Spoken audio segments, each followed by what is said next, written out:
dan juga zalim. Yang ketiga, orang yang sombong. Orang yang sombong. Ini banyak ayatnya ya, tapi kita ambil salah satunya. Surat An-Nisa ayat 36. Surat An-Nisa ayat 36. A'udzubillahi minasyaitonirrajim. Ini cukup panjang. A'udzubillahi minasyaitonirrajim. Wa'budullaha wa la tusyriku bihi syai'a. Dan sembahlah Allah dan janganlah kalian menyekutukan dengannya sesuatu pun. Wabil walidaini ihsana, dan pada orang tua berbuat baik. Wabidzil qurba, dan juga kepada kerabat. Wal yatama wal masakin, dan anak-anak yatim dan orang-orang miskin. Wal jari dzil qurba, dan tetangga yang punya kedekatan, tetangga dekat. Wal jaril junubi, dan tetangga jauh. Wasahibi bil jambi, dan teman sejawat. Wabni sabili, dan orang yang dalam perjalanan atau musafir. Wa ma malakat aymanukum, dan hamba sahaya perempuan milik kalian. Innallaha la yuhibbu man kana mukhtalan fakhura. Sesungguhnya Allah tidak mencintai, tidak menyukai orang yang mukhtalan, sombong, fakhura, membanggakan dirinya. Surat An-Nisa ayat 36. Allah tidak suka, Allah tidak cinta dengan orang yang sombong, dengan orang yang membanggakan dirinya. Ya. Ini beda, sombong dan bangga diri beda. Kalau sombong memerlukan korban untuk kita sombongi. Tapi kalau bangga diri tidak perlu korban untuk kita sombongi. Kalau bangga diri berarti kita misalkan kita punya rumah, punya kendaraan, punya perhiasan. Tidak ada orang di sebelah kita. Kita cukup membanggakan diri. Wah, kayak aku. Tapi kalau sombong harus ada orang lain yang untuk kita rendahkan. Kita merasa lebih baik daripada dia, kita merasa lebih mulia daripada dia, kita merasa lebih dan lebih daripada orang yang kita sombongi. Dan Allah tidak menyukai orang yang sombong lagi membanggakan dirinya. Kalau Allah sudah seperti itu, berarti orang yang melakukannya bisa jadi tidak diizinkan masuk surga. Allah itu pencemburu. Kalau ada yang menyainginya akan marah. Jadi ini pentingnya tahsinul qulub, perbaikan hati. Tahsin tajwidnya hati. Tahsin tajwidnya hati. Jangan sampai sombong, jangan sampai membanggakan diri. Berarti ya kebalikannya, harus rendah hati. Rendah hati. Lalu bangga dirinya bagaimana? Ya bersyukur saja bahwasanya semua ini dari Allah. Ini karena setiap peningkatan itu ada peluang kesombongan dan bangga diri. Setiap peningkatan apapun, hati-hati. Dulunya pakai sepeda, lalu punya rezeki bisa beli motor, meningkat. Ini ada peluang kesombongan, ada peluang bangga diri. Motor, punya rezeki, bisa beli mobil. Ada peluang bangga diri, ada peluang sombong. Ya. Rumah kos-kosan, lama-lama ngontrak, lama-lama bisa beli tanah, lama-lama bisa bangun gugukan, lama-lama bisa bangun gedung mewah. Ini ada peluang kesombongan. Tadinya warga biasa dilantik jadi RT. Ya, ada peluang kesombongan jadi RT. Naik lagi di RW, ada peluang kesombongan. Naik lagi di lurah, lebih besar lagi peluang kesombongan dan bangga diri. Jadi camat, jadi bupati, gubernur, sampai presiden. Ada peluang-peluang kesombongan. Dan hati-hati, jangan berkira hanya masalah dunia. Masalah ilmu juga ada peluang kesombongan. Ketika kita semakin ngaji, semakin tambah ilmunya, semakin tambah hafalannya, semakin tambah pemahamannya, itu juga berpeluang sombong dan bangga diri. Termasuk ibadah. Ibadah kita tambah, bisa haji, bisa umrah, bisa macam-macam, bisa zakat, bisa kurban besok. Bisa kurban, ada peluang-peluang bangga diri dan kesombongan. Hati-hati, ini taruhannya neraka ini ya. Karena memang bahaya sekali. Bahaya sekali.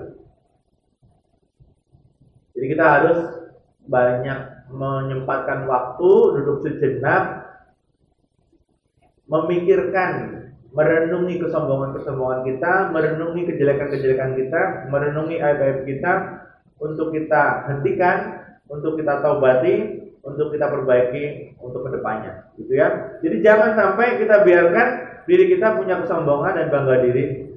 Kalau kita dapati segera diobati, karena semakin meningkat hati-hati. Ibadah semakin ibadah juga hati-hati. Kalau saya menganggap ibadah itu malah seperti rezeki, sesuai dengan perkataan Imam Malik ya. Imam Malik kan kesehariannya itu mengajar. Lalu datang seorang pertapa, seorang soleh yang tinggalnya di puncak gunung. Dia fokus ibadah. Ya Imam Malik, ayo ikut aku gitu.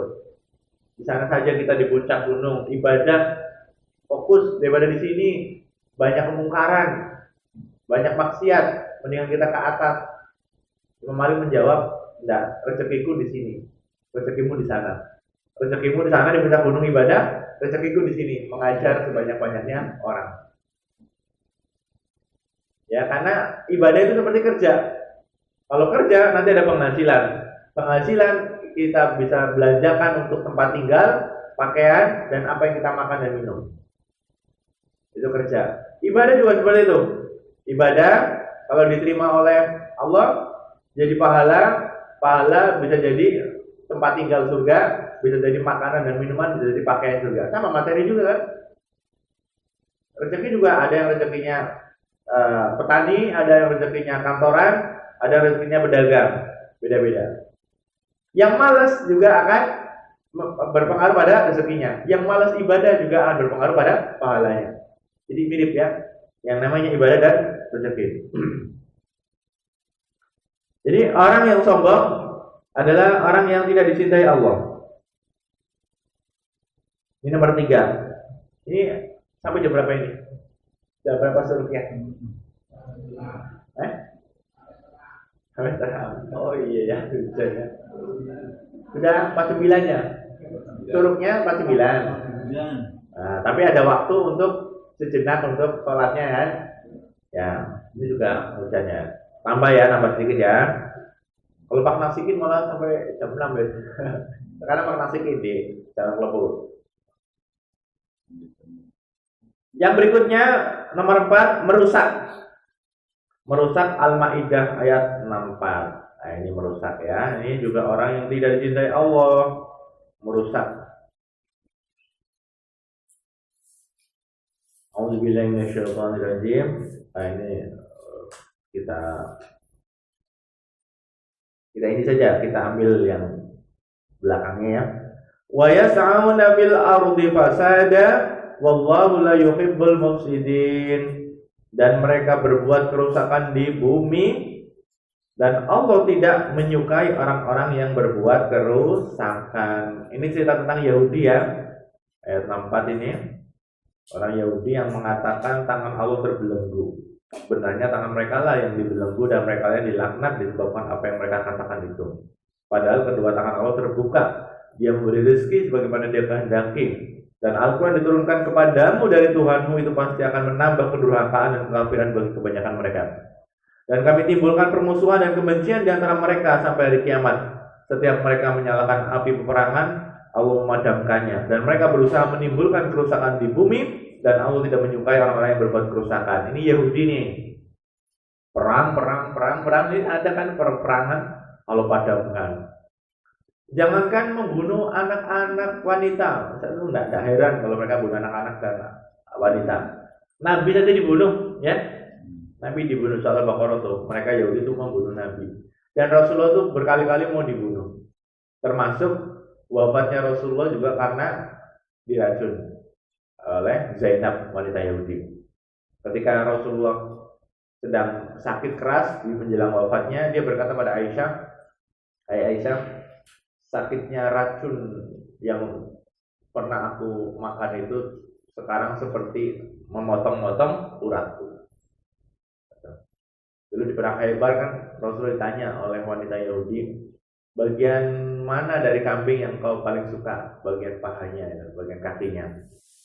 Lalu wanita Yahudi tadi membuatkan makanan kambing, kemudian di bagian pahanya itu dibumbui racun yang sangat banyak. Yang lainnya diracun, tapi yang bagian paha dibumbui racun sangat banyak. Nah, ketika mau dimakan, tulangnya itu berkata, aku diracun, tapi Rasulullah sudah sempat menggigitnya. Maka Rasulullah nggak jadi makan, tetapi sudah sedikit masuk racunnya. Rasulullah sakit ya, tapi nggak langsung meninggal. Rasulullah itu pekam, kemudian meninggalnya agak lama, sudah tidak langsung. Sementara para sahabat yang lain, beberapa orang langsung meninggal di tempat ketika makan kambing tersebut. Itu perintah Yahudi. Pernah juga Rasulullah ketika menanyakan perjanjian di sebuah benteng Yahudi, Rasulullah tunggu di situ, Muhammad, tunggu di situ. Ada Rasulullah, Abu Bakar, Umar. Mereka duduk di samping tembok benteng. Lalu mereka berbisik-bisik, ayo kita timpakan batu yang besar dari atas untuk kepala Rasulullah, biar langsung wafat.